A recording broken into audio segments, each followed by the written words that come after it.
All right, guys. This is my first video review for a movie. I just walked out of it. Like, I'm sitting in the car now. I just got out.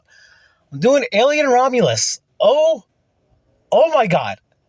Okay. Let me start this whole thing by telling you guys I've been an Alien and a Predator fan all my life. Like, ever since as far as I can remember. I'm 38. So I've been a fan since pretty much when I was born. Because the first movie came out in 77. I wasn't born until 86.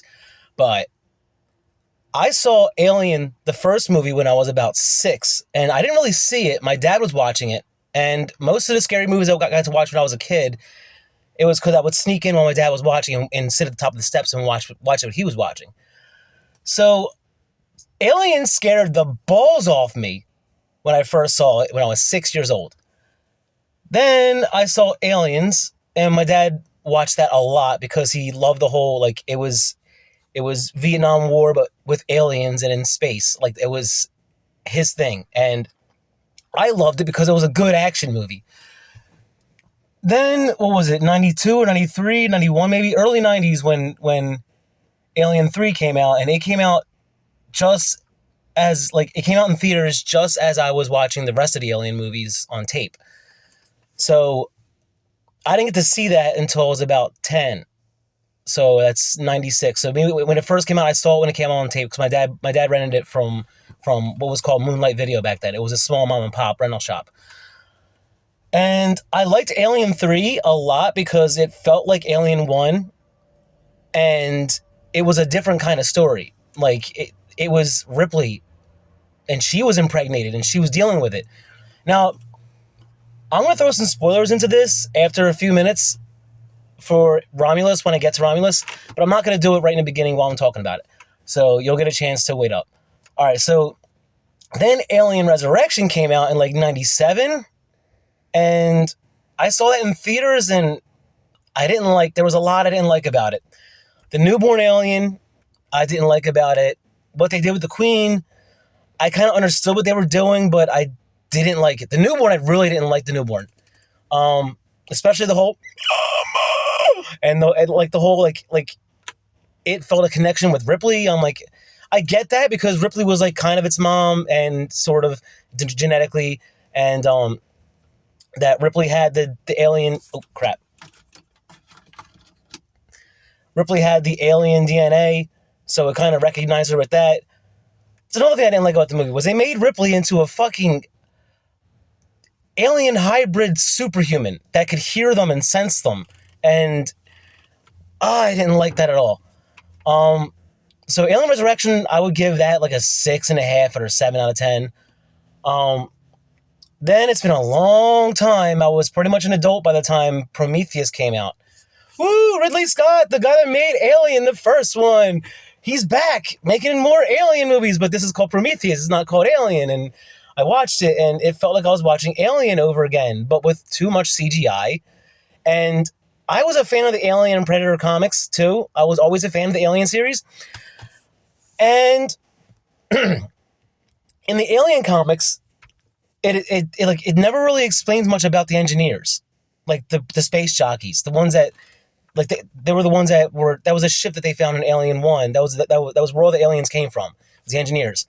So I was always under the impression my entire life that the engineers created the aliens, and then the ship just crashed, and the aliens overtook the colony that was built after the ship crashed.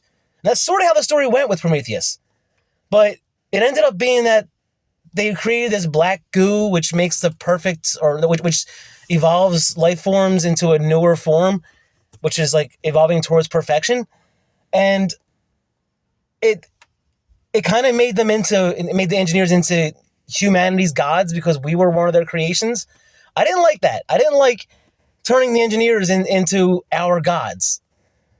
Like, I'm not super religious, but that felt like it was a stretch too far. Then Covenant came out. Oh God, I hated Covenant. I hated Covenant because I hated David. David was I understand in Prometheus, David wanted to understand the aliens. I get it. But to make him be the death of all the engineers, to make him be the creator of the xenomorph, pretty much, everything is attributed to David? So he's our God? Or right, he's our god, but he's like space god now. I hated that so much. So I was like, you know what? The Alien franchise can do no good anymore. Not under Ridley Scott, because he's got these bad ideas. And this black goo, it was the catalyst for the whole. The aliens weren't created by some spacefaring scientists. They were created by space gods. Oh. And then one of our droids becomes a space god. I didn't like it. But now Romulus is out.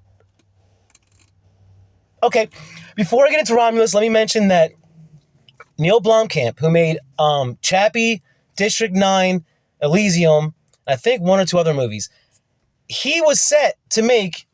Hold on. He was set to make Alien 5, the sequel to Alien Resurrection. But it was supposed to overwrite 3 and Resurrection. It was supposed to be a sequel to 2, actually. So what was supposed to happen in that movie was, instead of Hicks and Newt dying in the EV crash on Fury 161 in Alien 3, since that didn't happen, Hicks and Newt survive. Hicks in Alien 5, I guess you want to call it, I'll just call it Blomkamp Alien.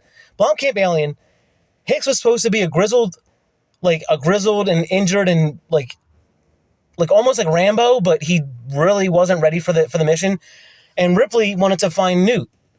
And I forgot what the rest of the story was. I read the synopsis a long time ago. This is like maybe 10 years ago, probably. So, hold on.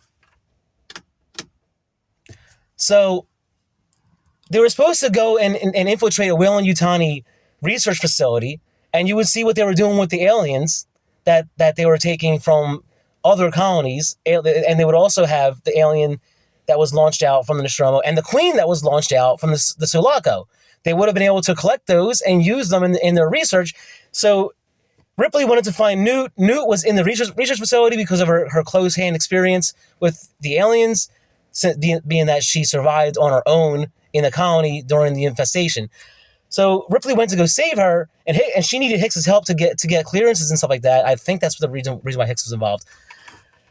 And it ended up being, it was supposed to be like a heist infiltration movie, and we would see like what they were doing with the aliens. You'd probably see a Xenoborg, which the Dark Horse Comics fans would understand, and the Alien vs. Predator 1 Gold Edition game fans would understand. This was what they were doing. They were trying to weaponize the aliens by attaching like synthetic parts to control their brains and to give them weapons, other weapons. Like so they would have like lasers and stuff like that. It was kind of goofy. But then there was a comic called Alien vs. Predator 3 World War, where the Predators figured out how to mind control the aliens, and they were using them as attack dogs. But these were bad blood predators. These were like the outlaws of the Predator clans. These are the ones that were the Predators themselves were supposed to hunt down, and these bad bloods were starting a war with the Predators, and they were encroaching into colonial space. So that was a good comic. Now, getting to Romulus. All right. Romulus started off feeling just like... Well, no. It started off with showing us some things from Alien 1. I was... In the credit sequence, I was like, oh my God. Oh, yes. And like the whole thing, the whole movie, or 80% of the movie, feels like it's like a sequel to Alien. Because everything is still Weyland-Yutani tech. Everything is still controlled by Mother. Everything is still synthetics or artificial humans. Everything looks like wet, damp, warm, moist corridors of pipes and metal, and all the working areas are all contaminated, are all like clean. They're all white, padded, just like it was in the Nostromo and in the mess hall and stuff. They even had the dunking bird in one scene. But all the computers felt old. All the video monitors felt like pre-VHS era. Like it was just it felt like what Alien Isolation felt like. They took the whole genre and they just made a perfect copy of it. They pulled a few elements from different movies. They pulled something from Resurrection. They pulled... Hold on. They showed us not the prototype, but like the proto pulse rifle. And this thing is better than the actual pulse rifle. But, I mean... We're nostalgic to the original design, so I like the actual original pulse rifle, but this proto pulse rifle, it had, all right, minor spoiler, it had aim assist. So it had like instead of it having like an iron sight, it had a flip up a digital screen that would lock onto the target like a smart gun. And in the butt of the gun in the stock, you can unfold it, put it behind your shoulder, it clamps in and gets tight, and then it has a pivoting arm. So where it's locked on, the gun itself follows. So it was a smart gun and a pulse rifle. It had 500 rounds. You can't replace the clip; it's all built in. But 500 rounds and a grenade launcher, but they didn't use it because I mean they were in a space station. They can't use it. A grenade launcher that's going to destroy everything. Plus, most of the action takes place on the bottom level of the space station, so it's like the floor is the outside of the space. So you blow that up and you're out in the space. So they took that from Aliens. They took a character from Alien 1, and he was in most of the movie. And I was impressed with how they did this character because the actor died. So, I mean, at first it was a little uncanny valley. It didn't feel right. Hold on. And then after a while, it grows on you, and then you start seeing them only on like really low quality screens, and that makes it look a lot better because then you can't see the uncanny valley so much. It looks like it's masked by all the dirt and the noise. It also felt like Aliens because there ends up being a lot of these aliens. Like, if you've seen Alien vs. Predator, the first movie, with Sanaa Lathan, she teams up with the Scar Predator and they're in the pyramid that's changing shapes. It was for the Predator trials. So you remember how many aliens there were in that movie? It felt like there was more in this one. So, it also fills in a blank in the alien life cycle that I always thought was weird. There's always a question. When the chest burster comes out, it's like this big. It's a worm. It's like a snake. It's about, I don't know, about that long. Like, compared to my head, like that. Okay. So how does it become a 7 or 8 foot tall xenomorph? They show how that happens. Thank you for filling that gap in, because I never understood that. And they use the thing from Prometheus, and it does something that reminds me of Alien Resurrection that I didn't like that at all. There's also a line. This is a minor spoiler, but someone says, "Stay away from her, you bitch." I'm like, you didn't have to, but thanks. Anyway, so yeah, that's a lot. That's as low spoilers as I can get. So out of all that, the whole movie, from the start of the action to the end of the action, is timed. Not literally timed, like the time is like real time. Like if I were to look at a clock or look at a watch, I would know that, oh, that's how much time actually passed. No. But they were on a countdown.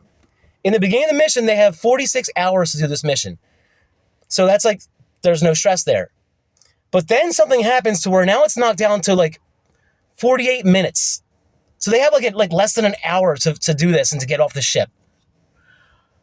And the whole time, things are happening where it's counting down the time out loud. So it's like T minus 30 minutes remain, T minus 20 minutes remain, T minus 10 minutes remain. Then it gets down to T minus 5 seconds. And I'm like, I mean, I understand that the main character is not supposed to die in any movie, but hold on. But I've seen movies where main characters die. In fact, in between Prometheus and Covenant, the main character is killed by the droid space god.